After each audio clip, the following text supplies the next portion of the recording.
Billy, you're going to open the copper box here when you defend your British title against John Ryder, but you have a very important date against Gary O'Sullivan first.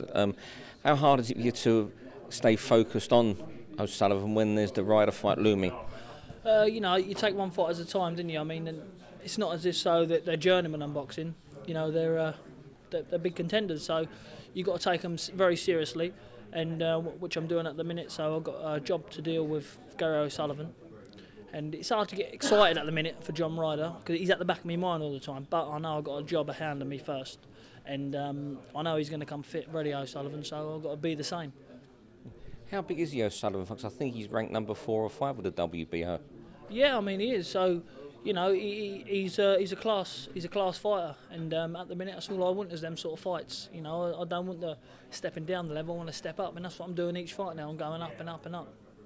How pleasing is it that the Ryder fight is going to take place, given the war of words there's been between you? Yeah, I mean, look, everybody wants to see the fight, so, you know, people's paying to see it, so why not show them it? I mean, you get these fighters now avoiding each other, but I'm not about that. I'll put everything on the line and, you know, I'll go to war, and that's what I'm going to do. What do you think of John Ryder as a fighter? Yeah, he's a good fighter, he's strong, come forward. But I know, like I said it before, I know his limits and I know my limits, and I can reach a lot higher. How far do you think you are now off Barker, Macklin, Murray? Well, these two fights show how far I'm off them. I think a lot of people are going to be in a shock for this year because I think it's going to be a real good year for me. You know, out of them three, they've all tried, but none of them's won a world title yet. You know, so hopefully sidestep them and try to get a world title if that would be possible for the end of the year or maybe 2014. And then would you like to fight them, though, those sort of names? 100%. I mean, I won't duck anybody, whatever title I got. You know, we're all British fighters. That's the biggest, you know, that's the biggest fights people want to see. The top 3, people are paid to see that more than probably some world title fights. But, you know, they struggle to get together and fight. But it won't be as hard as that for me. It's on. I'm here. We've negotiated it. It's on at the copper box. So yeah, I'm excited for it.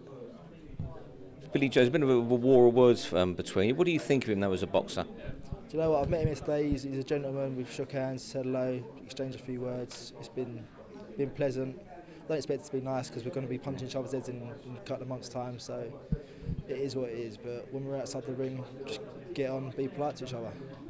How confident are you of taking his title in September? I'm very confident, as he is. We're both here to win. We're none of us are here to lose or make the numbers up. So I'm 100% focused that I'm going to take that title. And the other thing, you're both from rival promotional camps. Does that add a bit of spice to the fight? I suppose it does. There's a bit of one-upmanship, I suppose, to be had for the promoters. So yeah, I mean, it makes it a bit more interesting, doesn't it? Yeah. And yourself, you're having a warm-up in July as well. Is it a worry that one of you might get injured in that fight and it gets delayed further? Does that go through your mind at all? Oh, of course, it's always a worry, but I need this fight in July because I've not boxed since March, so I need to keep busy, as does Billy. So we both need them really, and then we'll concentrate on those, then concentrate on September after that. Do you think there's any danger in losing to Gary O'Sullivan? I don't think so now. I mean, he's got a good record, O'Sullivan, but I think Billy's is a little bit better, and I think he'll be fine. Finally, can you tell us, where did you get your nickname, the Griller, from? It come from Robert McCracken a couple of years ago, and it's always stuck. I've never been able to get rid of it. Why did he call you that? I don't know. He said when I think I was about 17 at the time. He said I was so strong, and he just said I was like a baby gorilla, and it's stuck since then.